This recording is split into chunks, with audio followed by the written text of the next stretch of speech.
నమస్కారం నాగార్జున గారు. నమస్తే అంజీ గారు. కుప్పం ఖాళీ చేయించేసి వైసీపీ చేసేద్దాం అని చెప్పేసి తీవ్ర ప్రయత్నాలు చేశారు. ఎవరు? పెద్దిరెడ్డి గారు, తర్వాత భరత్ గారు. కట్ చేస్తే ఇప్పుడు కుప్పం ఏదైతే పార్టీ ఆఫీస్ ఉందో అది అమరావతి హోటల్ అయింది. అది క్లోజ్ అయిపోయి చూడండి, వాళ్ళు ఏదైతే అంటే ఎక్స్ట్రీమ్కి వెళ్ళారు, అది వాళ్ళ కొంప ముంచింది. అవును. సో ఇప్పుడు భర్త గారు ఎక్కడున్నారో తెలియట్లే. ఎందుకు అంటే ఒక లిమిట్ దాటి వెళ్ళటం అవసరమా? అధికారంలో ఉన్నప్పుడు మనకి తిరుగులేదు అనేటువంటి ఒక అహంభావం అనేటువంటిది వస్తుంది. జనరల్గా పెద్దలు ఏం చేస్తారంటే చెప్తారంటే అరిషద్ వర్గాలని ఉంటాయి. కామ, క్రోధ, లోభ, మోహ, మదమాత్సర్యాలు అనేటువంటి ఈ 6 మనిషిని నాశనం చేసేటువంటి లక్షణాలు. వాటిని అరిషడ్ వర్గాలు అంటారు. సో ఈ అరిషడ్ వర్గాల్లో ఏ ఒక్కటి ఉన్నా కూడా మనిషి పతనం అవ్వడానికి అవకాశం ఉంటుంది. ఇప్పుడు కామం అంటే ఏంటంటే మనం వేరే అర్థం అనుకుంటే కామం అంటే కోరిక. ఇప్పుడు జగన్మోహన్ రెడ్డి గారు 25 సంవత్సరాల నుంచి 30 సంవత్సరాల పాటు నేనే చీఫ్ మినిస్టర్గా పాలించాలంటాం అనేటువంటిది అది కామం.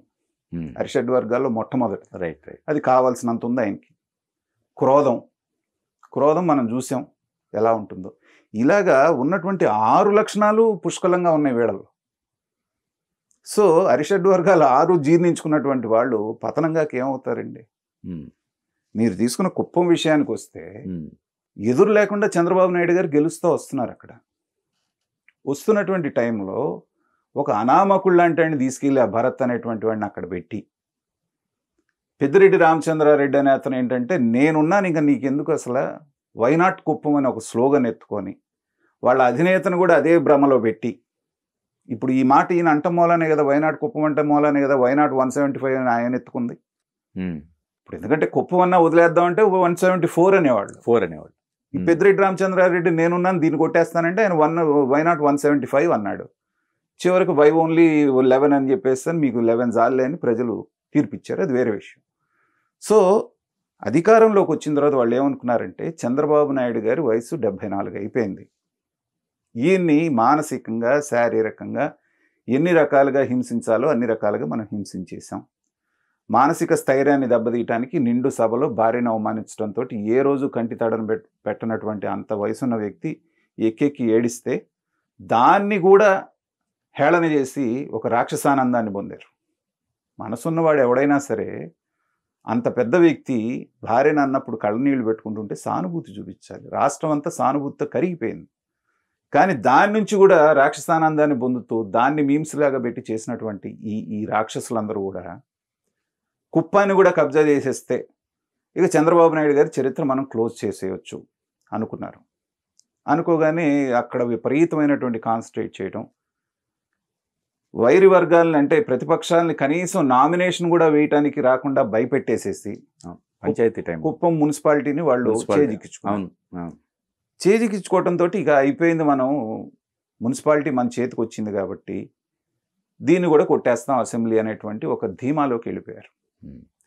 అయితే వాళ్ళకి అర్థం కాని విషయం ఏంటంటే కామన్ సెన్స్తో ఆలోచించేటువంటి విషయం, అధికార పక్షం ఎవరైతే ఉన్నారో లోకల్ బాడీ ఎలక్షన్స్లో అవి పంచాయతీలు కానివ్వండి, లేకపోతే మున్సిపాలిటీలు కానివ్వండి, కార్పొరేషన్లు కానివ్వండి, ఎక్కువ మొత్తంలో అధికార పక్షానికి వెళ్తాయి. అది సహజం. ఎందుకంటే వేరే ప్రతిపక్షం వస్తే నిధులు రావని ఇంకోటని ఉంటాయి కాబట్టి వచ్చేటువంటిది. అది మీరు ఊహించేసుకొని ఇక మనం దాన్ని కూడా కొట్టేస్తామంటే ప్రజలు గుర్తుపెట్టుకున్నారు మీరు చేసిన దాష్టీకాలు. అదే చిత్తూరు జిల్లాలో ఓ ముసలాయన నామినేషన్ వేయటానికి వెళ్తున్నప్పుడు పేపర్లు బీక్కుంటా ఉంటే తొడగొట్టి మీసం వెళ్ళి పెట్టాడు చూడండి, ఆయన పేరేదో ఉంది, అంజిరెడ్డి గారు. సో అలాంటి వాళ్ళందరూ అవన్నీ గుర్తున్నాయి జనానికి. సో వాళ్ళు కామ్గా కూల్గా అసెంబ్లీ ఎలక్షన్స్ దాకా చూశారు. చూసిన తర్వాత ఈ విర్రవీగిన ఆయన ఏమయ్యాడు, అసలు చిత్తూరు జిల్లానే నాది, రాయలసీమకు మొత్తానికే నేనే కింగ్ అనుకున్నటువంటి పెద్దిరెడ్డి రామచంద్రారెడ్డి గారే ముక్కి మూలిగి 6000 మెజార్టీతో బయటపడ్డాడు.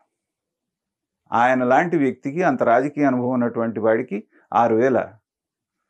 అదే నువ్వు ఎవరినైతే పడగొడతానన్నావో ఆయన అక్కడికి వెళ్ళి ప్రచారం కూడా చేయకుండా పెద్దగా 60,000 పైన ఓట్లతో మెజార్టీతో ఆయన గెలిచాడు. ఎంత పరాభవం అండి. నిజంగా సిగ్గు శరం ఉన్నవాళ్ళైతే, ఈ మాట కొంచెం నాలాంటి వాళ్ళు వాడకూడదు, బట్ అలాంటి వాళ్ళని చూసినప్పుడు వాడాలనిపిస్తుంది. సిగ్గు శరం ఉంటే రాజకీయాల నుంచి ఒక నమస్కారం పెట్టి విరమించుకొని వెళ్ళిపోవాలి. అంత దారుణంగా నిన్ను ప్రజలు తిరస్కరించినప్పుడు. కానీ ఇంకా తగుదనమ్మా అని చెప్పేసి అక్కడ కుంపట్లు పెట్టడానికి నేను అక్కడికి వెళ్తాను నియోజకవర్గానికి అని ఆయన కొడుకు వెళ్ళినప్పుడు జనాలు ఎగబడి ఎలా కొట్టారో మనం చూసాం.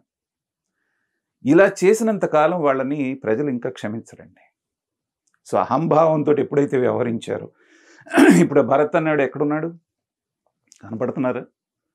ఇచ్చాపురం మన ప్రజల్ని నేను ఎందుకు అభినందిస్తానంటే, ఓటర్లని వన్ సైడెడ్గా ఉంటారు. ఇప్పుడు మీకు శ్రీకాకుళం ఇచ్చాపురం దగ్గర నుంచి కుప్పం దాకా ఎలక్షన్లు జరిగిపోయే రాత్రి అందరు కలిసి ఒక మీటింగ్ పెట్టుకొని మాట్లాడుకొని ఒక ఆయనకి వేద్దామని వేసినట్టే వేశారు కదా మొత్తం. అంతకుముందు జగన్మోహన్ రెడ్డి గారికి వేసినప్పుడు అలాగే వేశారు, స్వీప్.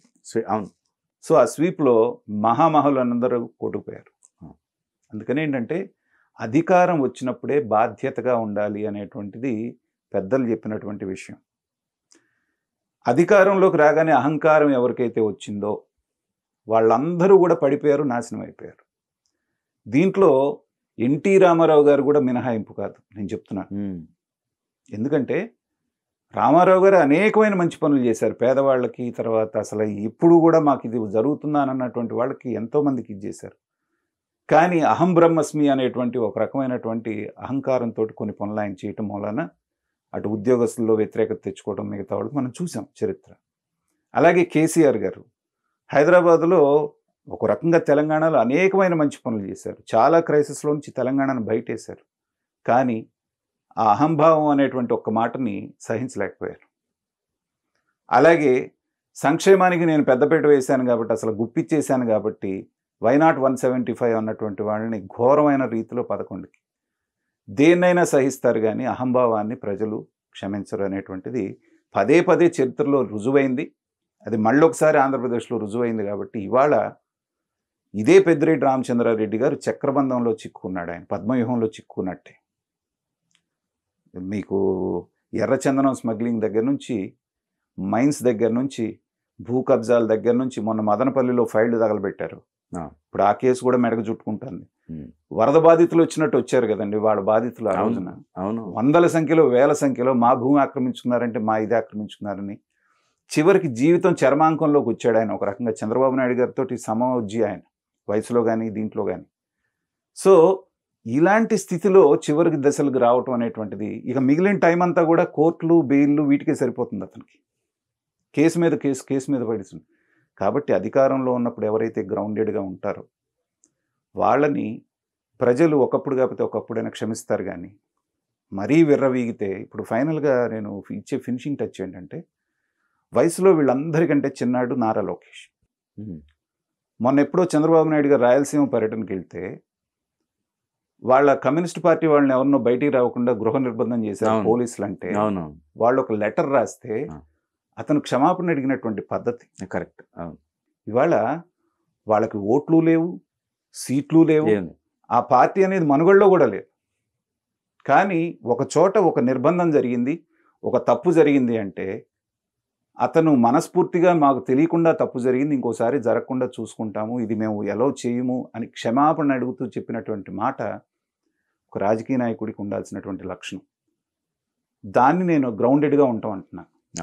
ఇవాళ నేనేదో ఉన్నాను కదా అని విర్రవీగితే రేపొద్దు నీకు ఈ పరిస్థితి రావచ్చు. అది విఘ్నత అంటారు దాన్ని.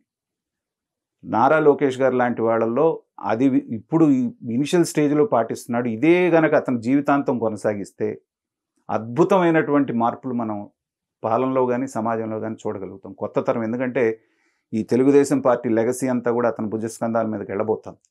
ఇప్పటి వరకు తీసుకుంటున్నటువంటి సమస్యల పట్ల ఆయన స్పందిస్తున్న పద్ధతి, ఎదుటి వాళ్ళ పట్ల అతను చూపిస్తున్నటువంటి మర్యాద, ఆప్యాయత, ఒక మంచి రాజకీయ నాయకుడికి ఉండాల్సిన లక్షణాలన్నీ కనపడుతున్నాయి. ఆ లక్షణాలు మిగతా వాళ్ళు కూడా అలవర్చుకోవాలని. అధికారంలో లేనప్పుడు మీరు అహంకారం ప్రదర్శించినా పర్వాలేదు, అది కూడా సహించట్లేదు సార్. ఇప్పుడు అసెంబ్లీకి రావట్లేదు. కేసీఆర్ గారు కూడా అదే పరిస్థితి అయింది. అంతే కదా. అదేమవుద్దంటే మీకు గతంలో మన ఇద్దరం కూడా డిస్కస్ చేసుకున్నాం, వీళ్ళు రారనే చెప్పాను. అవునవును. ఎందుకంటే వీళ్ళేదో పుట్టుకతోటే రాజులు అయిపోయినట్టు, వీళ్ళకి అక్కడికి వెళ్తే ఎవరు మాట్లాడుకున్నట్టు, వీళ్ళు ఉన్నప్పుడు ఎలా ప్రవర్తించారో అది మర్చిపోయారు. సో ప్రజలు నిన్ను అప్పుడు చీఫ్ మినిస్టర్ రోల్లో పెట్టారు కాబట్టి నువ్వు పాలించావు. ఇవాళ నిన్ను సాధారణమైన ఎమ్మెల్యేగా పెట్టారు, వెళ్ళు నీ పాత్ర పోషించు. అవును. అది కాకుండా నాకు అధికారం ఉంటేనే ఇలా సీఎం సీట్లో కూర్చుంటా, లేకపోతే నేను వెళ్ళడం అంటే ప్రజాస్వామ్యాన్ని అపహాస్యం చేసినట్టు అవుతుంది. కాబట్టి ఈ లోకేష్ నుంచి నేను నేర్చుకోవాలి ఇప్పుడున్న రాజకీయ నాయకులు అని చెప్పేసి నేను అంటున్నాను.